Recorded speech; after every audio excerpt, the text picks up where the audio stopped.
राधे राधे दोस्तों। आज हम आपको सुनाएंगे जीवित पुत्री का व्रत की कथा, यानी जितिया व्रत की कथा। अगर आप हमारे चैनल पर नए हैं तो प्लीज़ हमारे चैनल को सब्सक्राइब करें, वीडियो को लाइक करें और शेयर करें। बहुत समय पहले की बात है। एक गांव के निकट छोटा सा वन था जिसमें बहुत सारे बड़े बड़े वृक्ष थे। उन्हीं में से एक बड़े आम के वृक्ष पर ऊपर घोंसला बनाकर चूलो नाम की एक चील रहती थी और उसके नीचे जड़ के निकट कोटर में श्यारो नाम की श्यारिन रहती थी। दोनों में अच्छी दोस्ती थी। उस वन और गांव के बीच में एक नदी बहती थी। एक दिन दोनों ने देखा, उस नदी के किनारे बहुत सी महिलाएं स्नान करने आईं। उन्होंने स्वयं भी तेल और खली का उबटन लगाया।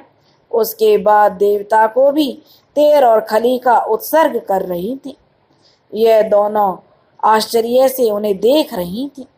महिलाओं की बातचीत से पता चला कल अश्विन मास की कृष्ण पक्ष की अष्टमी को जितिया का पर्व होगा, जिसका आज नहाए खाए है। आज सभी महिलाएं जितवाहन को तेल और खली चढ़ाएंगी। स्नान करके फिर वो जितवाहन देव को चूड़ा, दही, अंकुड़ी, खीरा, पान, सुपारी और तरह तरह के पकवानों का भोग लगाएंगी।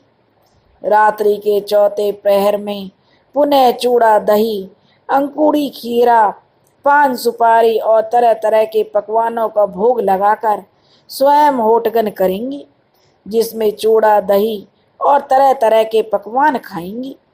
और कल अष्टमी तिथि को निराहार व्रत करेंगी। यह व्रत वे अपनी संतान की आयु, स्वास्थ्य और सफलता के लिए करती हैं और जितवाहन देव की पूजा करके उनसे अपनी संतान की रक्षा का आशीष लेती हैं। व्रत के पारण के दिन नवमी तिथि को जितवाहन देव की पूजा करके अन्न जल ग्रहण करेंगी। पारण से पूर्व जितवाहन देव को चावल और अंकुड़ी, खीरा, पान, सुपारी अर्पण करेंगी तथा सभी पशु पक्षियों को विभिन्न प्रकार के पकवानों का भोग लगाएंगी।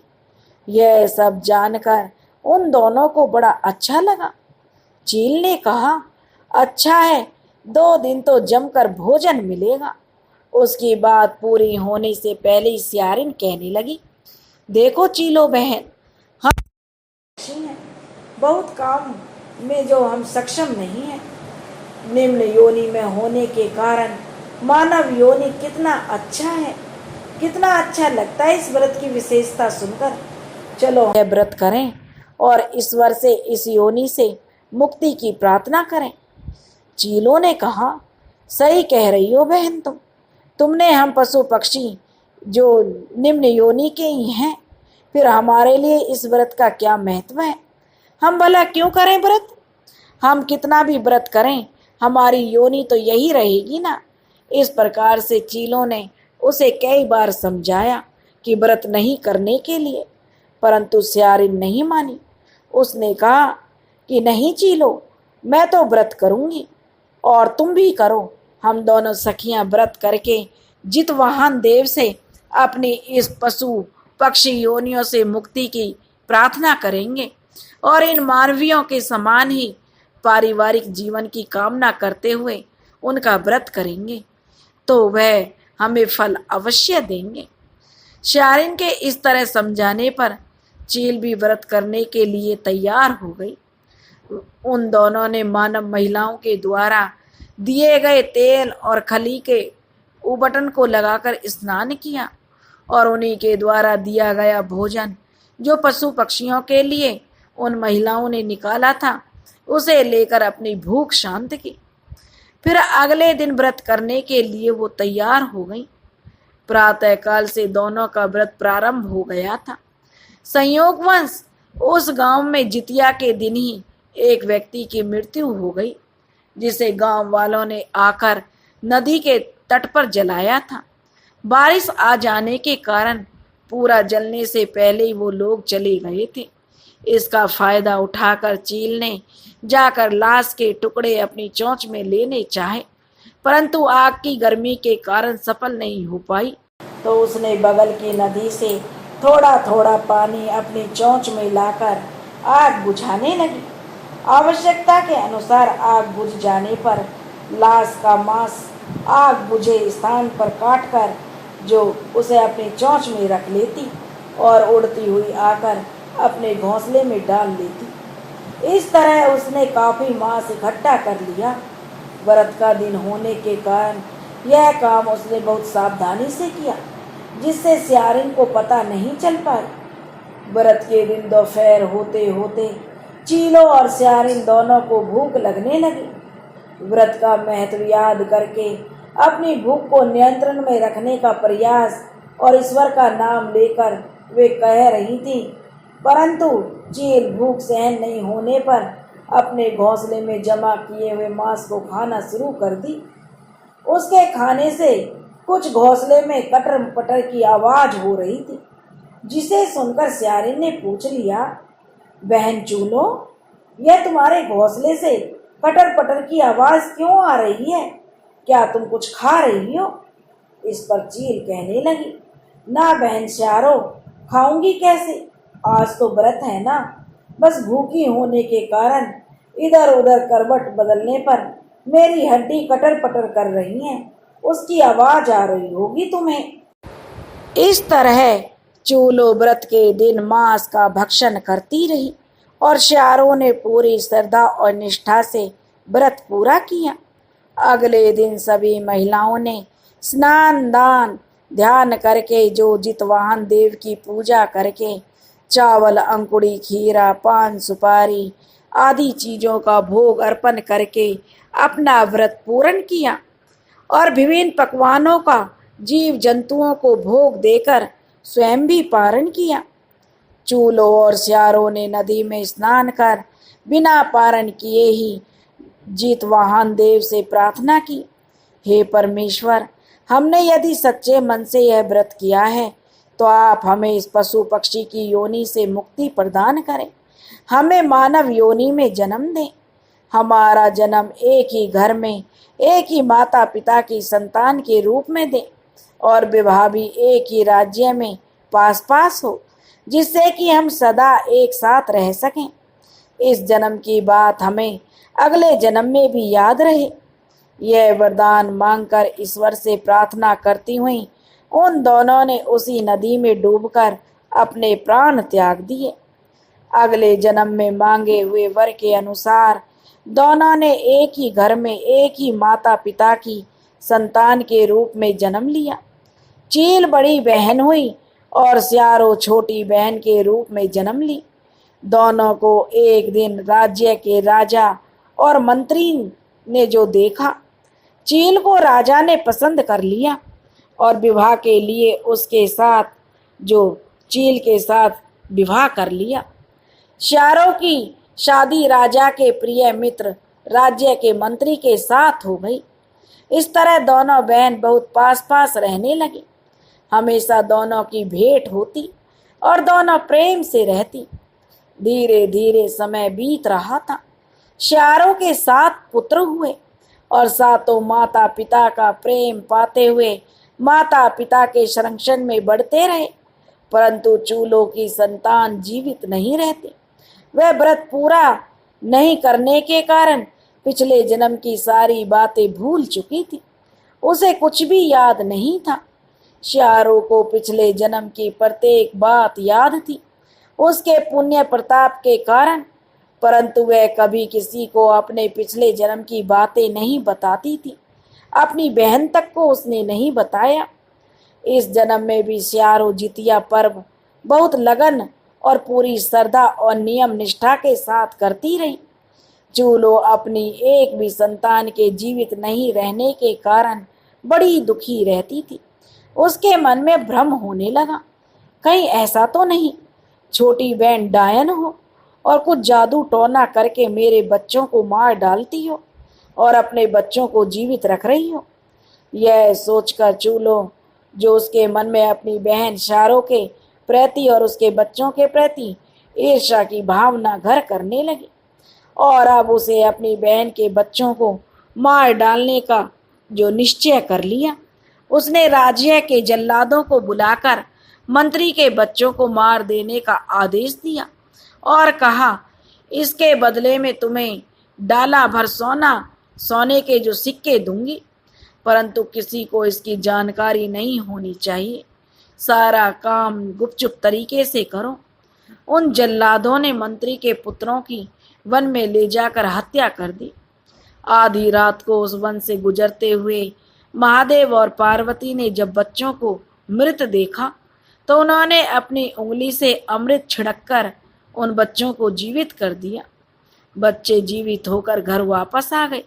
जब रानी ने बच्चों को जीवित देखा तो वह क्रोधित होकर जल्लादों को फटकार लगाने लगी। जल्लादों ने अपनी सफाई देते हुए बहुत कुछ कहा कि उन्होंने तो इन बच्चों की हत्या कर दी थी, परंतु रानी को विश्वास नहीं हुआ और दोबारा उनकी हत्या कर देने के लिए कहा। इस प्रकार कई बार रानी के प्रयास जो बच्चों को मरवाने का किया, परंतु हर बार बालक बच जाते। धीरे धीरे वे बालक बड़े हो गए। उन सभी का विवाह हो गया। रानी का प्रयास अभी भी जारी रहा बालकों को मरवाने का। हर बार उन बालकों को फिर से जीवित पाकर रानी ने जल्लादों से कहा, मुझे विश्वास नहीं होता तुम उनकी हत्या कर रहे हो, इसलिए इस बार उनकी हत्या के बाद तुम उनका सिर काट कर ले आना और मिट्टी की कटिया में जो उनके खून भरकर ला देना मुझे। एक दिन मंत्री के सातों बेटे वन में शिकार खेलने के लिए गए हुए थे। एक साथ सातों भाई, तो वहीं पर उन जल्लादों ने उन सातों भाइयों की हत्या कर दी। उनके शरीर से निकला हुआ खून उन्होंने अलग अलग 7 कटिया में भर लिया और सातों के सिर भी काट कर ले आए और यह सामग्री उन्होंने रानी को दे दी। रानी ने 7 चंगेरा में अलग अलग एक एक सिर और खून से भरा एक एक कटिया रखकर उनका जो भार तैयार करके संदेश के रूप में अपनी बहन के घर भिजवा दिया। अब वह छोटी बहन संदेश प्राप्त होने पर रानी की बहन जो स्यारो थी, अपने पुत्र और बधुओं के ने जो उसकी बहुएं थीं, उन्हें अपनी सासू माँ से जब रानी मौसी के घर से संदेश आने की बात कही, तब सासू माँ ने कहा, एक एक चंगेरा तुम लोग अपने अपने कमरे में रख लो, जब बबुआ आएंगे तब खोलकर संदेश तुम लोग खा लेना, अभी बंधाई रहने दो। अपने अपने पति के साथ मौसी माँ के घर से आया हुआ संदेश खाना।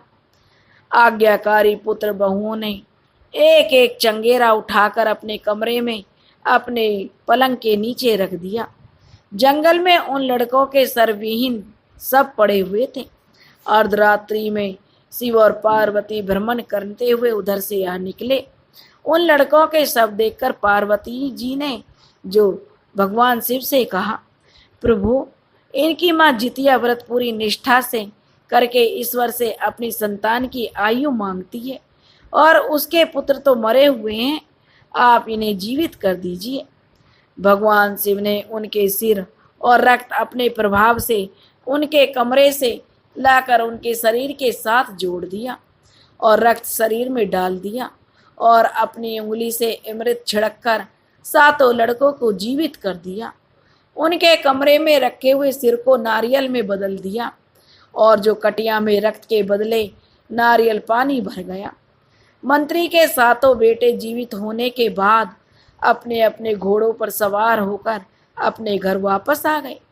घर आने के बाद उन्होंने अपनी पत्नी के साथ मिलकर मौसी माँ के घर से आया हुआ संदेश का चंगेरा खोला तो उसमें रखा हुआ नारियल का पानी पी लिया।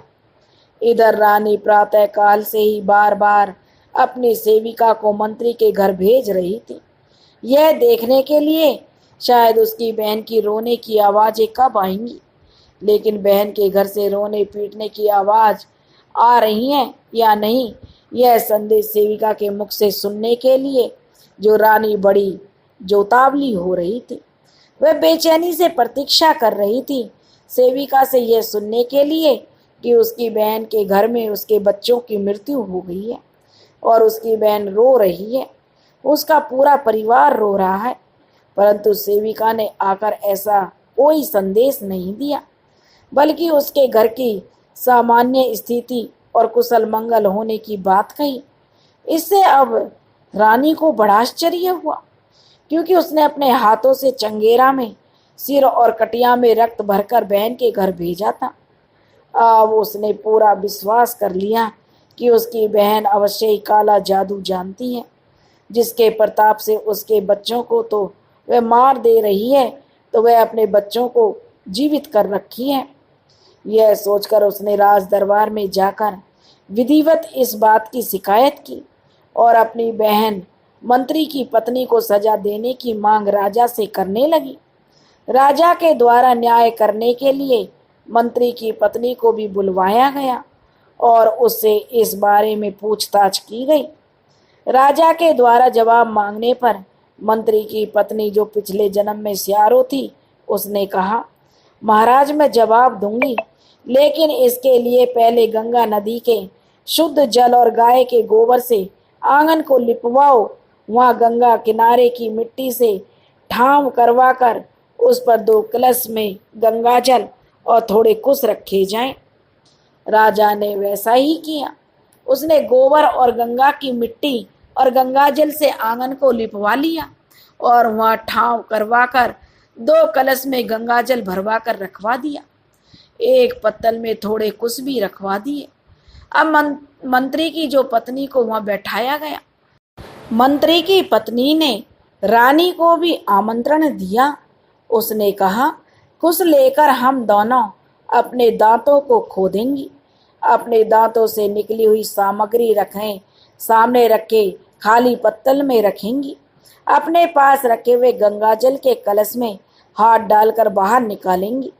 उसे भी अपने सामने रखे हुए खाली पत्तल में रखेंगी। कलश से किसके हाथ में क्या निकलता है या दांत से क्या निकलता है, यह आप सभी देखिए। जबकि यह गंगा जल हमारे द्वारा नहीं रखा गया है, स्वयं राजा साहब के द्वारा रखा गया है। इसके पहले हमने देखा भी नहीं कि इसमें क्या है। राजा साहब बताएं, क्या किसी गंगा जल में कुछ मिलाया गया है? श्यारो पिछले जन्म की जो श्यारो थी, इस जन्म में मंत्री की पत्नी ने पूछा। तो राजा ने कहा, मैंने अपने सामने गंगाजल रखवाया है, इसमें कुछ भी नहीं मिलाया गया है। मंत्री की पत्नी ने रानी से कहा, अपने दांत कोई कुछ से खोदो। तो दीदी, मैं भी अपने दांत में कुछ से कुरेद रही हूँ। दोनों ने अपने दांतों को कुछ से कुरेदा और दांत से निकली सामग्री को सामने रखे पत्तल पर रखने लगी। रानी के दांत से मांस निकला और मंत्री की पत्नी के दांत से अंकुरी खीरा और छोटे छोटे कण उसके निकले। कलश में हाथ डालकर रानी ने बाहर निकाला। उसमें मांस के छोटे छोटे टुकड़े थे और मंत्री की पत्नी के हाथ में खीरा, अंकुरी, पान और सुपारी मिले। सभी आश्चर्यजनक रह गए। गंगा जल से भरे लोटे में ऐसा जादू कैसे हुआ? राजा के पूछने पर मंत्री की पत्नी ने बतलाया, महाराज, हम दोनों बहनें पिछले जन्म में चील और स्यार थीं। यह कहते हुए उसने अपने पूर्व जन्म में किए हुए जितिया व्रत की सारी कहानी सुना दी और फिर कहा, महाराज, मैंने व्रत पूरी निष्ठा के साथ पूरा किया और मेरी बहन ने व्रत अधूरा छोड़ दिया। इसने मांस खाकर व्रत को तोड़ दिया। इसी कारण इसे कुछ भी याद नहीं है।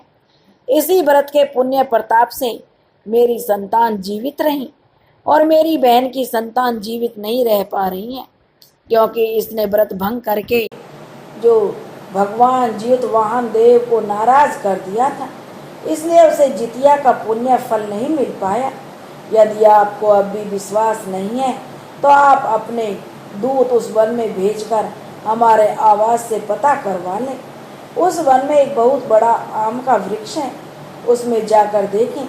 नीचे मेरा कोटर और ऊपर मेरी बहन का घोंसला है। पता करवा लें मेरे कोटर में से और मेरी बहन के घोंसला में से क्या निकलता है। उसने राजा को उस वन का पता और जिस वृक्ष के ऊपर और नीचे इन दोनों बहनों का निवास था, उसका पता, सभी पहचान जो राजा को बता दी। राजा के दूत वहाँ गए। वहाँ ऊपर उन्होंने देखा जो घोंसला था उसमें सूखे हुए मांस के टुकड़े मिले। नीचे सियारों के कोटर से सूखे हुए चावल, अंकुड़ी, खीरा, पान, सुपारी मिले। उन्होंने आकर राजा के सामने राज दरबार में सब कुछ रख दिया और सारी बात बतला दी। मंत्री की पत्नी ने कहा, महाराज, क्या इतने पर भी मेरी निर्दोषिता प्रमाणित नहीं होती?